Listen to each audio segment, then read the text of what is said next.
இந்த நாளுடைய செய்திக்கு நேராக போவோம். நசுக்கி போடும் கல், கிரஷிங் ஸ்டோன். கல் என்கிறதான சொல் தேவன் மனிதனாக வெளிப்பட்டார் என்கிற சத்தியத்தை இயேசுவானவரை குறிக்கிறதுன்னு உங்களுக்கு தெரியும். ஆனால் இயேசுவானவரை என்ன அர்த்தத்தில் அது குறிக்கிறது என்று சொன்னால், தேவன் மனிதனாக வெளிப்பட்டார் என்கிற சத்தியத்தை ஓமையாக அந்த வார்த்தை பார்த்தீங்க அப்படின்னா சொல்லுகிறது. மேல் விழும் கல், ஒருவன் மேல் விழும் கல் அப்படின்றதான வார்த்தை எதை குறிக்குதுன்னா, இந்த ஊமையின் கருத்து, இந்த பூமியிலே வாழும் பொழுது தேவன் நம்மை ரட்சிக்க மனிதனாக வெளிப்பட்டார் என்கிற இயேசுவானவரை பற்றிய சத்தியத்தினால் இடரல் அடைந்து டிஸ்டர்ப் ஆகிறது. தேவனை விசுவாசினா மனுஷன் என்ன பண்ணுவான்? விசுவாசித்துருவான்.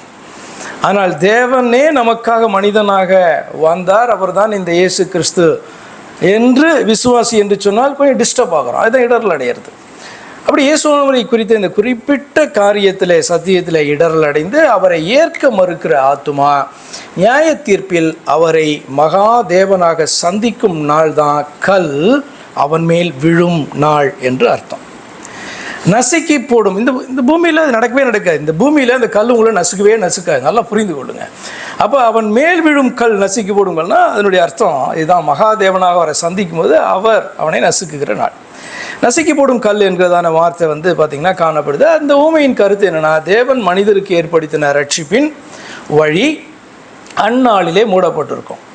இந்த உலகம் முடிகிற வரைக்கும், இந்த உலகம் அழிகிற வரைக்கும் இந்த ரட்சிப்பின் வழி என்பது மூடப்பட்டிருக்காது, அது ஓப்பன் தான். ஆனால் அந்த நாளில் நசுக்கி போடும் கல் என்று சொல்கிறோமே, அந்த ஒரு குறிப்பிட்ட நாள், குறிப்பிட்ட அந்த சம்பவத்தை குறிக்கிற அந்த நாளில் தேவன் மனிதனுக்கு ஏற்படுத்தின ரட்சிப்பின் வழி மூடப்பட்டதாக இருக்கும். மன்னிப்பை பெறும்படி தேவனுடைய இரக்கமோ கிருபையோ தயவோ கிடைக்காததான நாளாக அது காணப்படும். பூமியில் வாழும் பொழுது கொடுக்கப்பட்ட நாட்களில் அவரை விசுவாசியாத மனிதர்களின் ஆத்துமாக்கள் அவர்களுடைய உயிர்த்தெழுதலின் போது நரகத்தில் அழிக்கப்படும் என்பதுதான் நசுக்கப்படும் அப்படின்றதான வார்த்தையினுடைய அர்த்தம். நசுக்கப்படும் அப்படின்ற வார்த்தையினுடைய மீனிங் அல்லது நசுக்கி போடும் கல் அப்படின்னு இயேசுவானவரை குறிக்கிறதுனுடைய அர்த்தம் அது.